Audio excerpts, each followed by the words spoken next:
나는 72살입니다. 이제 와서 이런 이야기를 꺼낸다는 게 어떤 의미인지 저도 잘 압니다. 하지만 죽기 전에 단 한 사람에게라도 진실을 들려주고 싶었습니다. 왜냐하면 아무도 내 편이 되어주지 않았고 가장 믿었던 내 친여 동생이 내 인생을 송두리째 빼앗아 갔기 때문입니다. 그날도 평범했어요. 저는 시장에서 생선 장사를 하고 있었고 겨울이라 손이 얼어붙을 정도로 추웠습니다. 갑자기 경찰 2명이 찾아와 제 이름을 부르더니 박영심 씨 맞으시죠? 보호 입원 절차 진행하겠습니다. 하고 말하는 겁니다. 순간 뇌가 하얘졌어요. 무슨 소리냐고. 나는 멀쩡하다고. 장사도 하고 집도 있고 애도 있다고. 아무리 외쳐도 경찰은 이미 다 정해진 일이라는 듯 차갑게 제 팔을 붙잡고 순식간에 저를 정신병원으로 데려갔습니다. 나는 아무런 설명도 듣지 못한 채 하얀 벽, 하얀 옷, 냄새나는 병실에 갇혔습니다. 그리고 며칠 후 병원 면회실에서 마주친 사람은 내 여동생 박영자였습니다. 그 아이는 내 손을 꼭 잡고 울먹이며 말했어요. 언니, 미안해. 언니가 요즘 너무 힘들어 보여서 치료받게 하려고 했어. 하지만 그 눈동자는 울고 있지 않았습니다. 나는 깨달았어요. 이건 동정도, 걱정도, 사랑도 아니라는 거를. 그 아이는 단지 내 자리를 원했던 겁니다. 내 집, 내 아들, 내 모든 삶을. 그때는 아무것도 몰랐어요. 나는 동생이 그렇게까지 할 수 있는 사람일 줄 몰랐고 내가 얼마나 쉽게 지워질 수 있는지도 몰랐어요. 며칠, 몇 주, 몇 달이 흐르며 나는 점점 병원 속에서 잊혀졌습니다. 면회는 점점 줄어들었고 아들은 오지 않았습니다. 편지도, 전화도 아무것도 오지 않았어요. 내가 처음으로 이상하다는 걸 느낀 건 같은 병동에 있던 어떤 할머니가 속삭이듯 말해줬을 때였습니다. 아줌마, 여긴 한번 들어오면 못 나가. 밖에서 누가 원해야지. 그게 없으면 그냥 여기 사람 되는 거야. 그제서야 깨달았습니다. 내 동생이 나를 여기서 죽은 사람으로 만든다는 걸. 그리고 내 아들을 데려갔다는 걸 나는 울고 소리 지르고 하늘을 향해 기도했습니다. 하지만 아무도 듣지 않았어요. 내가 미쳤다고, 이상하다고, 망상한다고만 했습니다. 하지만 나는 미치지 않았습니다. 단 한순간도 나는 제정신이었습니다. 그게 더 끔찍했어요. 미친 사람인 척해야만 살아남을 수 있었던 시간이니까요. 그리고 3년이 흘렀습니다. 3년 만에 다시 내 이름을 부르는 목소리가 들렸습니다. 박영심님, 퇴원 수속 도와드릴게요. 그건 꿈 같았어요. 그날 처음 나는 다시 숨을 쉬었습니다. 하지만 그때는 몰랐습니다. 그 3년 사이 내 인생이 완전히 바뀌어 있었던, 그럼 내 집엔 다른 사람이 살고 있었고 내 통장은 동생 이름으로 바뀌어 있었으며 가장 가슴 찢어지는 건 내 아들이 나를 보자마자 이렇게 말했다는 겁니다. 당신 누구세요? 이제부터 그 3년 동안 무슨 일이 벌어졌는지, 어떻게 내 여동생이 내 아들을 빼앗고 내 인생을 조작했는지 그 끔찍한 진실을 하나씩 풀어보려 합니다. 나는 내 발로 집까지 걸어가고 싶었습니다. 병원 문을 나서자 차가운 바람이 얼굴을 때렸고 그 느낌조차 반가웠습니다. 진짜 세상으로 돌아왔다는 증거 같았거든요. 하지만 내가 알던 세상은 더 이상 그 자리에 없었습니다. 내가 살던 작은 단독주택엔 낯선 가족이 살고 있었고 대문 옆에 붙은 이름표엔 박영자, 내 여동생의 이름이 적혀 있었습니다. 심장이 철렁 내려앉았습니다. 나는 문을 두드렸고 아이 하나가 나왔습니다. 누구세요? 여기 원래 살던 사람입니다. 박영심이라고 합니다. 아이는 어리둥절한 얼굴로 집 안으로 들어갔고 잠시 후 내 여동생이 나왔습니다. 그녀는 변하지 않았어요. 항상 단정하고 차분해 보이는 얼굴. 하지만 그 속에 무엇이 숨어 있는지 나는 이제 너무 잘 알고 있었습니다. 언니, 어떻게 나온 거야? 그 말이었습니다. 나와서 다행이야도 아니고 언니 괜찮아? 또 아닌 어떻게 나온 거야? 그 말은 나를 다시 가두고 싶다는 말과 다르지 않았습니다. 나는 묻지도 따지지도 않고 주먹을 꽉 쥐고 똑바로 그녀를 바라보며 말했어요. 영자야, 내 집 돌려줘. 그리고 내 아들 어디 있니? 그녀는 잠시 멈칫하더니 차가운 웃음을 지었습니다. 아들은 잘 지내. 고등학교 졸업하고 바로 군대 갔어. 지금은 내가 엄마인 줄 알고 살아. 언니 얘기 꺼내면 애가 무너질까봐 일부러 말 안 했어. 이해해줘. 이해. 그 말에 나는 무너졌습니다. 아들을 빼앗아 놓고 이해하라고요. 그 어떤 이유로도 그런 짓을 해선 안 됐어요. 나는 한동안 방황했습니다. 머물 곳도 쉴 곳도 없었고 누구 하나 나를 믿어주지 않았습니다. 가족도 없고 친구도 다 끊겼고 나는 이름도 존재도 과거도 다 도둑맞은 사람이었어요. 그렇게 며칠을 찜질방에서 지내다 우연히 오래전 교회 친구였던 정자 언니를 만났습니다. 영심아, 너 맞니? 세상에, 너 어떻게 된 거야? 나는 주저없이 모든 걸 털어놨습니다. 그 언니는 놀라면서도 내 손을 꼭 잡고 말했어요. 내가 도와줄게. 우리 교회 목사님 아들, 변호사잖아. 걔랑 연결해줄게. 이건 그냥 넘어가면 안 되는 일이야. 그때 처음으로 누군가 내 편이 되어준다는 게 얼마나 눈물 나는 일인지 알았습니다. 나는 다시 싸우기로 결심했습니다. 내 이름을 되찾기 위해, 그리고 내 아들을 위해. 하지만 그 싸움은 생각보다 더 길고 더 지독한 것이었고 중간에 다시 포기하고 싶은 순간이 수도 없이 찾아왔습니다. 특히 내 아들의 얼굴을 처음 마주했을 때 그날은 내가 평생 잊지 못할 날이었습니다. 정자 언니가 몰래 알아봐준 주소로 찾아간 곳은 군복을 입고 휴가 나온 듯한 청년이 머무는 고시원이었습니다. 나는 문 앞에서 서성이다 조심스레 문을 두드렸습니다. 그리고 문이 열렸고 거기 내가 3년 동안 밤마다 그리워한 내 아들이 서 있었습니다. 그 아이는 나를 보자마자 당황한 표정으로 물었습니다. 누구세요? 나는 울음을 삼키며 말했어요. 나야. 엄마야. 그 아이는 고개를 갸웃하더니 차갑게 대답했습니다. 우리 엄만 박영자예요. 잘못 오셨습니다. 그리고 문은 내 코앞에서 천천히 닫혔습니다. 그 순간 나는 무너졌습니다. 몸이 그대로 주저앉았고 눈물이 하염없이 쏟아졌습니다. 내 아이가, 내 아들이 나를 모른다고 했습니다. 그때부터 나는 마음을 다잡기 시작했습니다. 그 아이를 다시 품에 안기 위해서, 그 모든 기억을 되찾게 하기 위해서 나는 이 지독한 싸움을 끝까지 해보겠다고 마음먹었습니다. 사람들은 말합니다. 시간이 지나면 다 괜찮아진다고. 하지만 어떤 상처는 시간이 아니라 진실만이 치유할 수 있습니다. 그리고 나는 진실을 되찾기 위해 살아있었습니다. 정자 언니의 도움으로 찾은 변호사는 젊고 날카로운 눈매를 가진 사람이었습니다. 처음에 그는 내 이야기를 듣고 고개를 갸웃했어요. 이게 사실이라면 아주 복잡한 사건입니다. 정신병원 입원 서류부터 부동산 명의 변경까지 전부 조작된 거라면 증거가 필요합니다. 나는 고개를 끄덕였습니다. 증거, 내가 병원에 있었던 동안의 기록, 그리고 내 집, 내 통장 다 가져갔어요. 하지만 내가 거기 들어가기 전 통장에 남긴 메모가 하나 있어요. 아들에게 남긴 쪽지였는데 내 필체로 쓴 유일한 기록이에요. 그 작은 희망의 조각을 쥐고 나는 다시 과거를 더듬었습니다. 나를 정신병원에 넣기 직전 겨울 장사를 하며 꼬깃꼬깃 모았던 돈, 그걸 아들에게 주려고 붕어빵 봉투 안에 쪽지를 넣어 남겨둔 게 생각났습니다. 사랑하는 아들 태영아, 엄마는 언제나 내 편이다. 세상이 다 등을 돌려도 엄마는 널 믿고 널 기다릴 거야.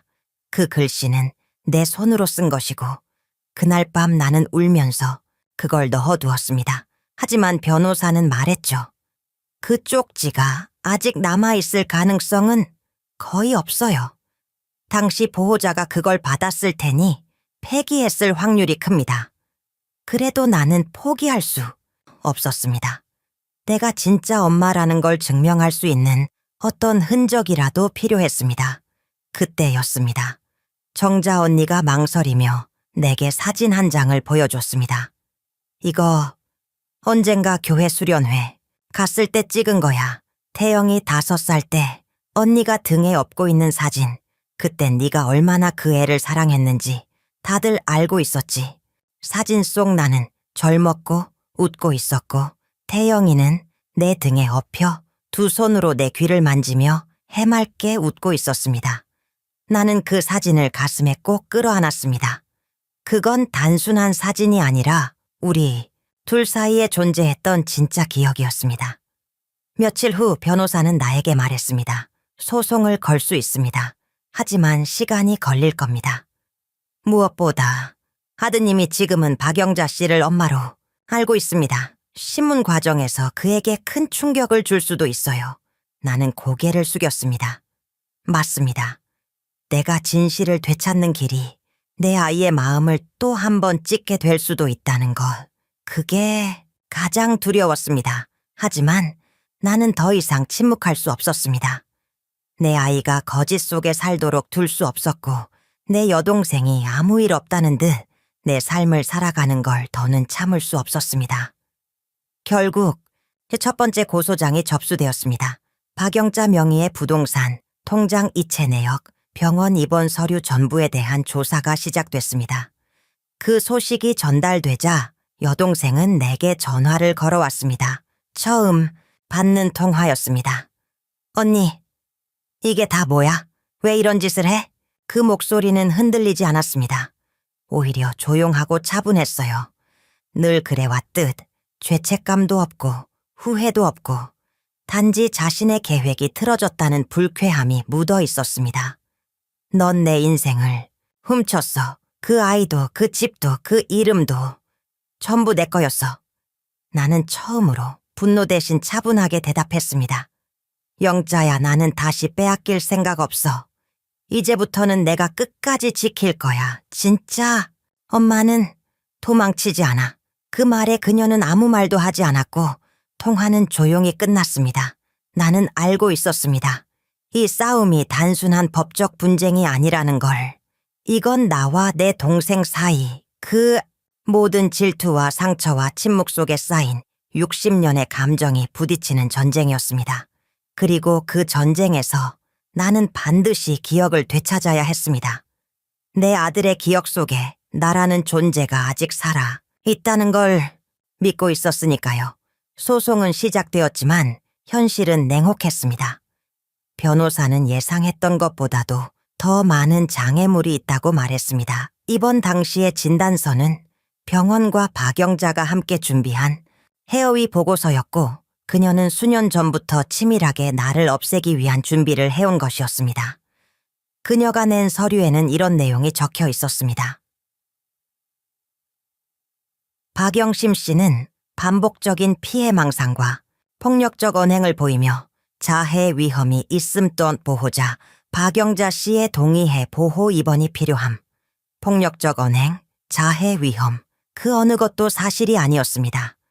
하지만 그 몇 줄의 문장이 내 인생을 무너뜨렸고 나는 정신병원에서 그냥 외로운 사람이라는 이유만으로 약을 맞고 묶이고 버려졌습니다. 증언이 필요했습니다. 당시 병원의 간호사 중 누군가가 기억하고 있을지도 모른다는 희망을 가지고 나는 정자 언니와 함께 그 병원을 다시 찾아갔습니다.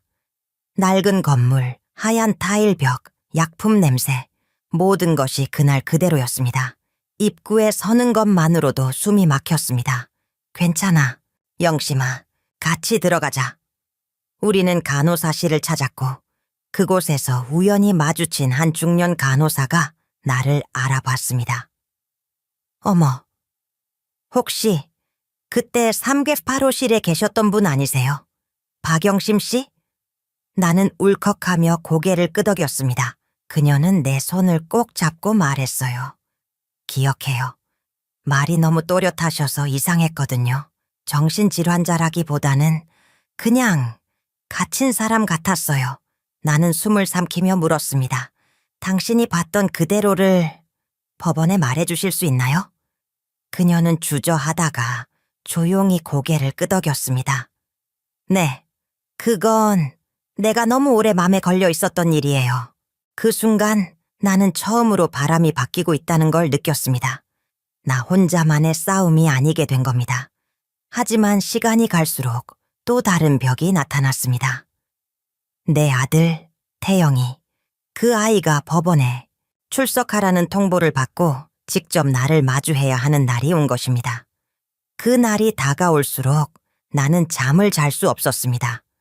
만약 그 아이가 끝까지 나를 거부한다면, 만약 이 모든 노력이 그 아이에겐 또 다른 상처라면, 그러나 변호사는 말했습니다. 어머님, 아드님도 진실을 알 권리가 있어요. 그가 어떤 반응을 하든 그건 그 사람의 몫이고 어머님은 어머님의 몫을 다하고 계십니다. 재판 당일 나는 흐르는 땀을 닦으며 법정에 섰습니다.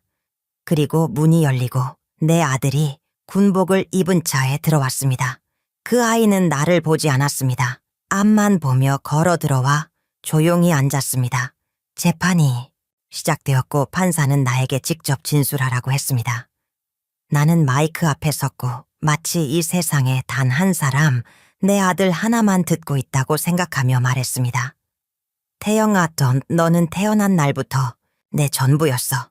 아빠 없이 키우느라 고생도 많았고 장날마다 네 먹을 거 챙기고 네 학비 벌려고 새벽마다 물건 들고 뛰었단다.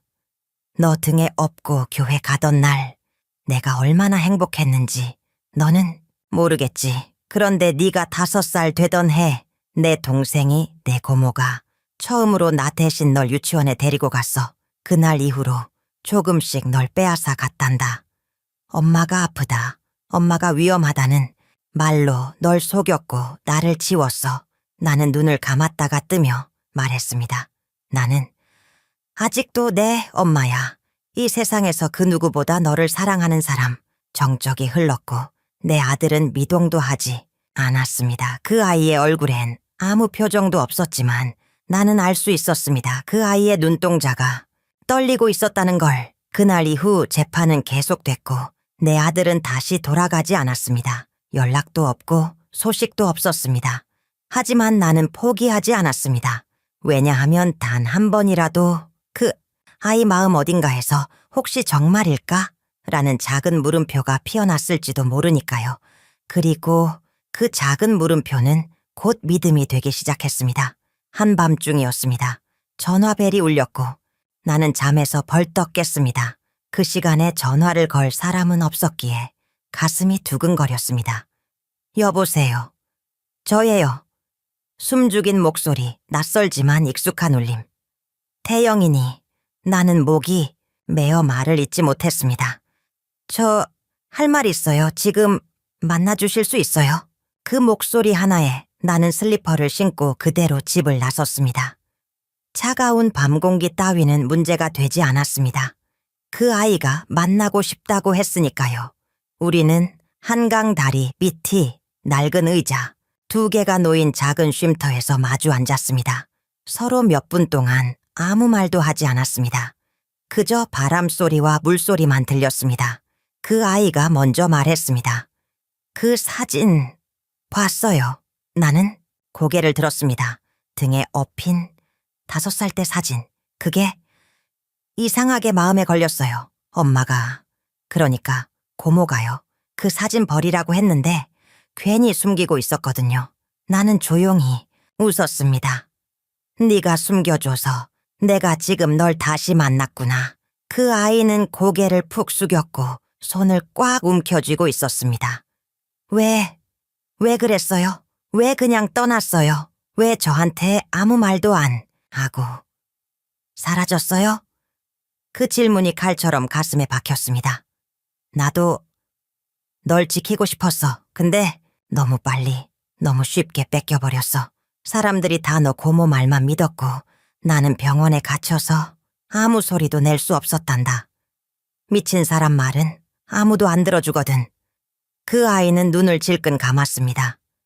근데 고모는 날 정말 아껴줬어요. 나는 고모 없었으면 어떻게 살았을지 몰라요. 그게 진짜 사랑이 아니었다고 지금도 잘 모르겠어요. 나는 고개를 끄덕였습니다. 그래, 아마 그 애도 널 사랑했을 거야. 그 아이만의 방식으로. 하지만 널 데려가기 위해 나를 없애야 했던 사랑이라면 그건 온전한 사랑은 아니었어. 그 아이는 한참을 말이 없었고 나는 기다렸습니다. 그 마음이 정리될 시간을, 그 혼란이 멈출 순간을, 그리고 마침내 그 아이가 조용히 내 손등 위에 손을 올렸습니다. 엄마라고 부르면 괜찮을까요? 나는 참았던 눈물을 쏟으며 고개를 천천히 끄덕였습니다. 그래, 그 한마디 들으려고 내가 살아왔어. 우리는 그날 새벽이 밝을 때까지 서로의 이야기를 나눴습니다. 놓쳐버린 생일들, 어린 시절의 기억, 그리고 앞으로의 시간들. 하지만 행복해지려는 이 순간에도 우리에겐 하나의 큰 그림자가 남아 있었습니다. 바로 박영자, 내 여동생이자 그 아이가 여태껏 엄마로 믿고 살아온 사람. 그 아이는 물었습니다. 그럼 이제 어떻게 해야 하죠? 고모를 처벌받게 해야 하나요? 나는 아무 대답도 하지 못했습니다. 정의와 복수 사이에서 나조차도 방향을 잃었으니까요. 하지만 분명한 건 이제 나는 더 이상 조용히 사라지지 않을 거라는 것. 그 누구도 다시는 내 인생을 대신 살게 두지 않겠다는 것. 그 싸움은 이제 끝나기보다는 새로운 국면을 맞이하고 있었습니다. 며칠 후 태영이는 조용히 나에게 연락을 해왔습니다. 엄마, 고모 집에 가볼 수 있을까요? 나는 숨을 고르며 대답했어요. 그래. 하지만 이번엔 네가 내 눈으로 다 보고 네가 판단해야 한다. 우리는 함께 그 집으로 갔습니다. 내가 원래 살던 집, 지금은 낯선 가구들로 채워진 공간. 그러나 나는 한눈에 알 수 있었습니다. 바닥에 남은 흠집 하나, 창틀에 남은 커튼 고리 자국 하나까지. 그건 분명 내 삶의 흔적들이었습니다. 영자는 마치 아무 일도 없었다는 듯 우리를 맞이했습니다. 씨알을 내오고 웃으며 말했어요. 태영가, 갑자기 웬일이야? 오늘은 고모 말고 엄마 보러 왔어? 그 아이는 잠시 침묵하다 조용히 입을 열었습니다. 사진 봤어. 그리고 병원에서 있었던 일도 다 들었어. 왜 그랬어요, 고모? 영자는 표정을 굳히며 나를 바라봤습니다. 그래서? 지금 와서 나랑 마로 만들겠다는 거야? 너를 버린 건 이 사람이야. 나는 그냥 버려진 널 지키려고 한 것뿐이야. 나는 조용히 고개를 저었습니다. 네가 나를 지키려고 했다면 내 손을 잡고 병원에서 꺼냈어야 했어. 내가 필요했던 건 내 동생이자 가족인 너였어. 그 순간 영자의 얼굴이 일그러졌습니다. 그 눈빛에는 오래된 분노와 질투, 그리고 말하지 못한 원망이 가득 차 있었어요. 넌 항상 다 가졌잖아. 엄마도 아빠도 너만 예뻐했고 사람들도 너만 따랐고 나는 내 그림자였어. 늘 내 옆에서 네가 떨어뜨린 조각만 주워 먹고 살았다고. 그 말에 나는 아무 말도 하지 못했습니다. 몰랐으니까요. 내가 그렇게까지 누군가의 질투 대상이었을 줄은. 하지만 그건 내 인생을 망가뜨릴 면허증이 될 수는 없었습니다. 영자야, 그게 진심이라면 왜 나한테 말하지 않았어? 왜 나를 껴안지 않고 묶어뒀어? 너도 아프고 나도 아팠는데 우린 결국 서로를 찢은 거야. 그날 대화는 그렇게 끝났습니다. 태영이는 집을 나와 내 옆에 서 있었고 영자는 거실 한복판에서 무릎을 꿇고 조용히 울고 있었습니다. 그 울음은 처음 보는 얼굴이었습니다. 이기적인 이기심의 결과가 아니라 무너진 자아가 흘리는 눈물 같았어요. 며칠 뒤 영자는 자진해서 검찰에 출두했습니다. 자신의 위조 서류와 병원 조작에 대해 인정했고 나는 그 소식을 듣고도 마냥 기쁘지 않았습니다. 정자 언니는 나에게 말했어요. 영자 씨가 감옥에 간다고 해서 네 삶이 돌아오는 건 아니잖아. 그럼에도 불구하고 지금부터 다시 시작할 수 있다는 거, 그게 중요한 거야. 맞습니다. 나는 내 삶을 다시 처음부터 시작하고 있었습니다. 잃어버린 시간이 너무 많지만 그 시간은 모두 내 안에서 아직 살아 있었습니다. 그리고 태영이는 이제 매주 주말마다 나를 찾아왔고 조심스럽게, 어색하게, 그러나 꾸준하게 우리는 엄마와 아들이 되어가고 있었습니다. 어느 날 그 아이가 말했어요. 엄마, 어렸을 때 내가 불던 멜로디언 기억나요? 항상 산토끼만 불었잖아요. 나는 웃으며 고개를 끄덕였습니다. 그때 네가 그 노래 부르며 도리도리 하던 모습이 아직도 생생하다. 그 아이는 살짝 웃으며 말했습니다. 엄마 목소리 처음에는 낯설었는데 요즘은 그게 더 익숙해져요. 나는 그 말 하나에 지금까지의 고통과 눈물이 모두 보상받는 기분이 들었습니다. 이제 남은 것은 우리가 잃어버린 시간을 하나씩 다시 채우는 일, 그리고 내가 다시 삶을 걸어갈 수 있도록 내 두 발로, 내 이름으로 당당히 서는 일뿐이었습니다. 봄이 오고 있었습니다. 짜찬 바람이 조금씩 부드러워졌고 동네 골목엔 매화가 피기 시작했어요. 나는 작은 월세방에 살고 있었지만 그곳에서 매일 꽃을 닦고 반찬을 만들고 태연기를 기다리는 시간이 이 세상 무엇보다 소중해졌습니다. 그날도 마찬가지였어요. 김치전을 부치고 멸치 볶음을 식히며 창밖으로 해가 지는 걸 바라보고 있었습니다. 그때 초인종이 울렸습니다. 왔구나, 우리 태영이. 문을 열자 예상과는 다른 얼굴이 있었습니다. 저 혹시 박영심 씨 댁인가요? 말쑥한 정장 차림의 젊은 남자가 고개를 숙였습니다. 자신을 한 방송국 작가라고 소개했고 내 사건을 알고 찾아왔다는 겁니다. 어머님의 이야기를 듣고 다큐멘터리 형식으로 방송하고 싶습니다. 요즘 사회적으로도 강제 입원이나 가정 내 신분 탈취 같은 주제가 많이 나오고 있거든요. 처음에는 거절하고 싶었습니다. 너무 많은 상처가 아직 덜 아물었고 내 얼굴이 세상에 알려지는 것도 두려웠습니다. 하지만 그날 저녁 태연기가 내 옆에 앉아 이런 말을 했습니다. 엄마, 나도 처음엔 고모 말만 믿었어요. 근데 이렇게 진실을 듣게 되니까 다른 사람들도 누군가의 거짓말에 갇혀 있을 수 있다는 생각이 들어요. 엄마 얘기, 그냥 엄마 얘기로 끝내기엔 너무 아까워요. 그 말을 들은 순간 나는 작가에게 다시 전화를 걸었습니다. 제 이름은 박영심이고요. 세상에서 가장 사랑했던 아들에게서 지워졌던 엄마입니다. 그 이야기를 전하겠습니다. 촬영은 한 달 가까이 진행됐습니다. 낡은 병원의 복도 찜질방에서 쪽잠 자던 시절, 정자 언니와 손잡고 울던 날들, 카메라는 나를 따라다녔고 나는 내가 살아온 삶을 다시 한 번 눈으로 마주보게 됐습니다. 가장 마지막 촬영은 내가 원래 살던 그 집 앞 골목에서 이루어졌습니다. 나는 거기 서서 말했습니다. 이 골목에서 아이를 업고 다니던 날들이 있었어요. 김치 냄새, 풍기며 겨울 내내 생선 팔고 비 오는 날에도 장화 신고 뛰어다니고 그땐 내가 가난하다는 생각, 억울하다는 생각도 없이 그저 내가 엄마라는 사실이 자랑스러웠어요. 그리고 카메라를 바라보며 말했습니다. 내 인생은 무너졌지만 내 마음은 끝내 꺾이지 않았습니다. 그래서 이렇게 다시 말할 수 있어요. 나는 다시 엄마가 되었습니다. 다큐멘터리는 큰 반향을 일으켰습니다. 인터넷에서는 수많은 댓글이 달렸고 어떤 이들은 비슷한 상처를 꺼내놓았으며 어떤 이들은 내게 편지를 보내왔습니다. 그 중에 한 통의 편지가 내 가슴을 깊게 울렸습니다. 저도 정신병원에 갇힌 적 있습니다.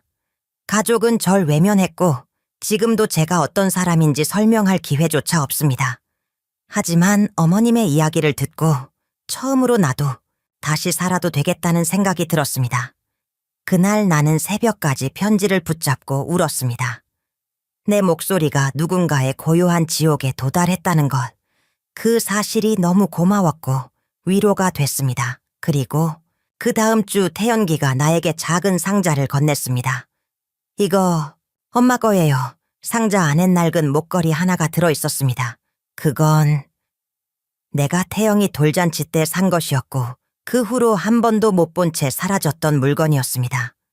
고모방 책상 서랍 안에서 찾았어요. 뒤에 글자 새겨져 있더라고요. 태영이의 엄마, 영심. 그걸 보고 마음이 확 무너졌어요. 나는 그 목걸이를 손에 꼭 쥐었습니다. 내 존재를 증명할 수 있는 내 이름이 새겨진 단 하나의 물건. 이제 더 이상 흔들리지 않을게요. 진짜 엄마가 누구였는지 내 마음이 이제는 알아요. 그 말에 나는 아무 말도 하지 못하고 그저 그 아이의 손을 꼭 붙잡았습니다. 시간이 흘렀고 계절이 바뀌며 우리 사이엔 말보다 더 깊은 믿음이 쌓여갔습니다. 그러나 이 이야기는 아직 끝나지 않았습니다. 왜냐하면 내가 지켜야 할 또 하나의 약속이 남아 있었으니까요. 그 약속은 오래전 내가 정신병원에 갇히기 전 마지막으로 나 자신에게 했던 말이었습니다. 언젠가는 반드시 내 이름으로 다시 서겠다. 누구의 동생도 아닌, 누구의 그림자도 아닌 나, 박영심으로. 그 이름은 나에게 단순한 호칭이 아니었습니다. 수십 년을 누군가의 언니, 엄마, 가족으로 불리며 살았지만 그 누구도 나의 삶, 나의 아픔, 나의 존재를 온전히 봐주지 않았습니다. 그래서 다큐멘터리 방송이 끝난 후 나는 또 하나의 선택을 했습니다. 법적으로 내 기록을 바로잡는 일, 그리고 사회적으로 정신병원, 강제 입원 피해자로서 내 목소리를 내는 일이었죠. 처음엔 법률지원단에서 연락이 왔고 같은 피해를 겪은 사람들의 모임에도 참여하게 됐습니다. 그 모임에서 나는 나처럼 말도 없이 사라졌던 수많은 영심들을 만났습니다. 어떤 이는 형제에게, 어떤 이는 남편에게, 또 어떤 이는 자신의 자식에게 조작된 진단서로 격리되었고 수년이 지나도 그 상처에서 벗어나지 못하고 있었습니다. 그들과 마주 앉아 있을 때 나는 이상하게도 위로를 받았습니다. 언니, 저는 나올 수 있을 줄 몰랐어요. 병원 창문 너머로 하늘 볼 때마다 그냥 죽고 싶었어요. 저도 그랬어요. 근데 언니 얘기 보고 나도 한 번은 목소리를 내야겠다는 생각이 들었어요. 우리는 함께 울고, 함께 분노하고, 함께 다짐했습니다. 이제는 침묵하지 말자. 이제는 우리가 우리를 구하자. 그 모임을 주도하던 활동가는 나에게 말했습니다. 선생님, 국회 청문회 증언자로 나서주실 수 있으세요? 선생님 이야기는 법을 바꿀 힘이 있어요. 나는 망설였습니다. 너무 커다란 무대였고 나는 여전히 한 사람의 엄마로, 상처받은 여자로 조용히 살고 싶었거든요. 하지만 태연기가 내 손을 잡으며 말했습니다. 엄마, 지금까지는 엄마가 나를 지켰잖아요. 이제는 내가 엄마를 지킬 차례예요. 가요, 우리. 그날 나는 어깨 펴고 국회에 섰습니다. 카메라와 기자, 정치인들의 눈앞에서 나는 떨리는 목소리로 내 이야기를 시작했습니다. 저는 가족에게 정신병자로 몰려 강제 입원되었습니다. 그 병원에서 3년을 살았고 제 인생은 송두리째 바뀌었습니다.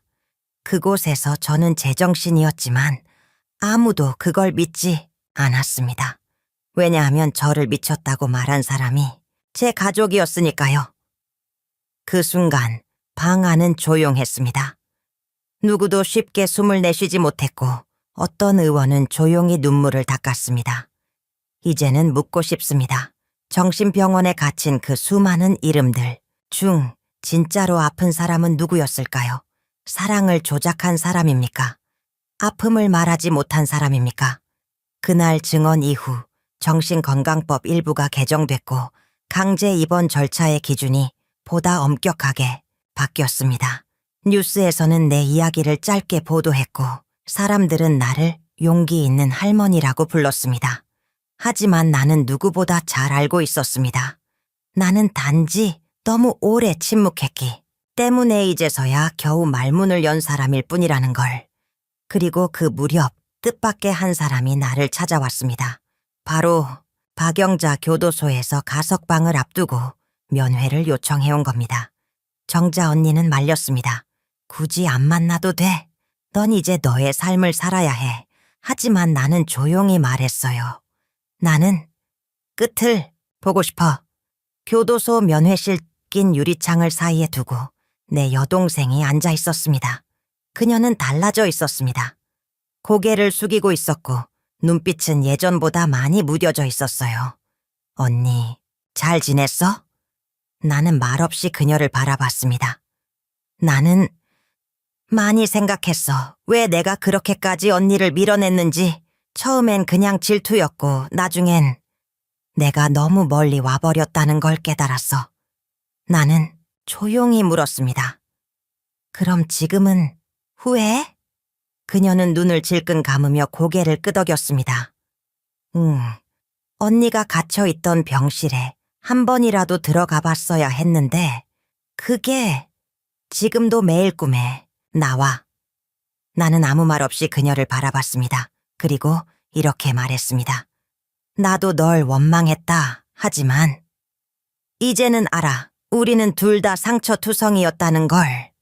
다만 난 내 상처를 숨기고 살았고 넌 그 상처를 무기로 삼았을 뿐이야. 그녀는 울음을 삼키며 고개를 숙였고 나는 자리에서 일어나며 마지막으로 말했습니다. 내 삶에서 널 지우지는 않을게. 하지만 다시는 내 삶을 대신 살게 두진 않겠다. 그건 이제 끝이야. 그렇게 우리는 마지막 인사를 나눴습니다. 사랑했으나 잘못된 방식으로, 그리고 너무 늦게야 서로를 이해하게 된 불완전한 자매의 마지막이었습니다. 하지만 나는 거기서 진짜 용서가 무엇인지 조금은 알게 된 것 같았습니다. 그리고 이제 정말 새로운 시간이 나를 향해 열리고 있었습니다. 그날 이후 나는 자주 혼자 강가를 걷곤 했습니다. 벚꽃이 흐드러지게 피는 4월의 어느 날 나는 내 삶 전체를 천천히 되짚었습니다. 그 모든 순간들이 영화처럼 스쳐 지나갔고 나는 그 속에서 나 자신을 다시 찾고 있었습니다. 그러던 어느 날 태연기가 집에 와서 뜻밖의 제안을 했습니다. 엄마, 나 개명하려고 해요. 나는 놀란 눈으로 그를 바라봤습니다. 개명? 왜? 그 아이는 조심스럽게 그러나 단단한 목소리로 말했어요. 이름은 그대로인데 호적 정리를 하고 싶어요. 법적으로 고모가 아니라 엄마 자식으로 다시 등록하고 싶어요. 그 말에 나는 한참을 말하지 못했습니다. 가슴 한복판이 저릿하게 아려왔고 눈물 한 방울이 모서리에서 떨어졌습니다. 태영가, 그게 쉬운 일이 아닌 거 알지? 알아요. 그래서 더 하고 싶어요. 이제는 숨고 싶지 않아요. 진짜 엄마 밑에서 진짜 이름으로 당당히 살고 싶어요. 그 아이는 그렇게 말하며 내 손을 잡았습니다. 그 온기 속에는 모든 세월이 녹아 있었습니다. 잃어버린 유년, 뒤바뀐 진실, 그리고 되찾은 모성. 며칠 뒤 우리는 함께 구청을 찾았습니다. 직원은 서류를 하나하나 살펴보며 고개를 끄덕였고 곧 작은 법정에서 계명과 가족관계 정정에 관한 신문이 열렸습니다. 판사는 질문했습니다. 박태영 씨, 왜 지금에서야 가족관계를 변경하고자 하십니까? 그 아이는 또렷하게 대답했어요. 왜냐하면 지금에서야 진짜 가족을 찾았으니까요. 그동안은 제가 누군지 모르고 살았지만 이제는 압니다. 제 엄마는 박영심 씨입니다. 그 말에 방안이 잠시 정적에 잠겼고 판사는 고개를 숙이며 조용히 말했습니다. 신청 인용합니다. 그 순간 나는 두 손으로 입을 막으며 울음을 참았습니다. 법적으로는 단지 문서 하나가 바뀐 일이었지만 내게는 20년 넘게 빼앗겼던 이름이 돌아온 순간이었습니다. 그날 밤 우리는 둘만의 작은 잔치를 열었습니다. 편의점에서 해산맥주 2캔과 치킨 1마리, 그리고 태연기가 몰래 사온 케이크 하나 딱 줘. 하나를 꽂고 그 아이가 말했습니다. 엄마 생일 축하해요. 진짜 엄마로 다시 태어난 날이니까. 나는 웃으며 대답했습니다. 그럼 너도 다시 태어난 날이네. 똠마 아들로. 우리는 초를 함께 불었고 그 조그만 방 안에 바람 대신 뜨거운 숨결이 흘렀습니다. 그리고 그 잔잔한 기쁨 속에서도 나는 알고 있었습니다. 가장 큰 감정의 소용돌이는 아직 오지 않았다는 걸. 며칠 후 편지 한 통이 나에게 도착했습니다. 보내는 사람은 박영자 교도소에서 보낸 송을씨 편지였습니다. 언니, 나 곧 나가. 그리고 언젠가 널 다시 만나야 할 것 같아. 그게 화해든 끝이든 언니 얼굴 보고 말하고 싶어. 우리 아직 끝난 게 아닌 것 같아. 그 편지를 손에 쥔 순간 내 안에 무언가가 다시 요동쳤습니다.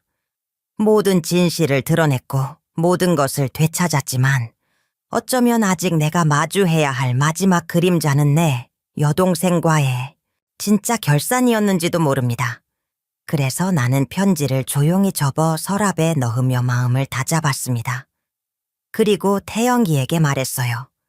아들아, 우리 같이 갈래? 마지막 인사하러. 그 아이는 한참을 나를 바라보다 천천히 고개를 끄덕였습니다. 그 마지막 만남이 우리 삶의 가장 깊은 상처를 꺼내는 순간이 될지 아니면 끝내지 못한 사랑의 고백이 될지 그건 아무도 알 수 없었습니다.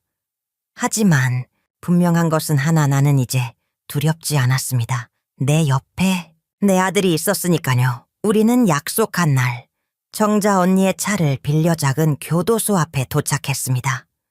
늦봄의 공기가 유난히 따뜻했고 하늘은 어쩐지 이상할 만큼 맑았습니다. 기다란 철문이 열리고 박영자, 내 동생이 천천히 걸어 나왔습니다. 머리는 희끗했고 표정엔 아무 장식이 없었습니다. 내가 기억하는 그 영자와는 조금 달랐지만 그 눈빛만큼은 여전히 나를 꿰뚫고 있었습니다. 태영이는 조용히 내 손을 잡고 말했어요. 엄마 준비됐어요? 나는 고개를 끄덕였습니다. 그래, 이제 마무리하자. 우리는 가까운 찻집으로 자리를 옮겼습니다. 세 사람 사이엔 묵직한 정적이 흘렀고 따뜻한 차가 식어갈 즈음 영자가 먼저 입을 열었습니다. 태영가, 고모는 너를 정말 사랑했어. 그건 거짓말 아니야. 그치만 그 사랑이 잘못된 방법이었다는 것도 이제는 알아. 태영이는 고개를 숙이며 조용히 말했습니다.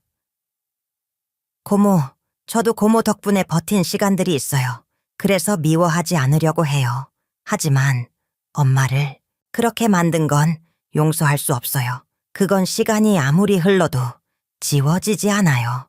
그 말에 영자는 눈을 감고 조용히 고개를 끄덕였습니다. 그리고 나를 바라보며 말했습니다. 언니 떤까 미안하단 말 수천 번도 부족하다는 거 알아. 근데 그날 병원에 언니를 데려다주고 돌아오는 길에 나는 울었어. 너무 무서웠거든. 내가 어떤 선을 넘었다는 걸, 돌이킬 수 없다는 걸. 그날 알았어. 나는 그녀를 바라보다 처음으로 담담하게 말했습니다. 너한텐 항상 말로는 언니였지만 실은 넌 한 번도 날 언니로 인정하지 않았던 것 같아. 사랑도 질투도 미움도 다 언니라는 이름 안에 감춰져 있었지만 넌 결국 나를 네 그림자 삼고 싶었던 거야. 그녀는 울지 않았습니다. 하지만 눈동자가 붉어졌고 입술이 자꾸 떨렸습니다. 그래, 나 언니 되고 싶었어. 언니처럼 사랑받고 언니처럼 당당하고. 근데 그게 내 방식이 아니었단 걸 너무 늦게 알았어. 나는 차가 식은 걸 보고 찻잔을 천천히 밀었습니다. 우린 서로 상처를 줬고 그 상처가 지금도 아물지 않았지만 이제는 놓자. 이제 그만. 우리 풀자. 그 순간 영자는 내 손등 위에 조심스레 손을 올렸습니다. 아주 천천히 마치 허락을 구하듯. 그 손 한 번만 잡아도 될까? 나는 한동안 아무 말 없이 그 손을 바라보다가 마침내 고개를 끄덕였습니다. 우리는 그렇게 50년을 돌아서야 비로소 닿을 수 있었던 진심의 끝을 마주한 것이었습니다. 집으로 돌아오는 길, 태연기가 조용히 말했습니다. 엄마, 이제 진짜로 끝났어요. 나는 창밖을 바라보며 대답했어요. 아니, 이제 진짜로 시작된 거야.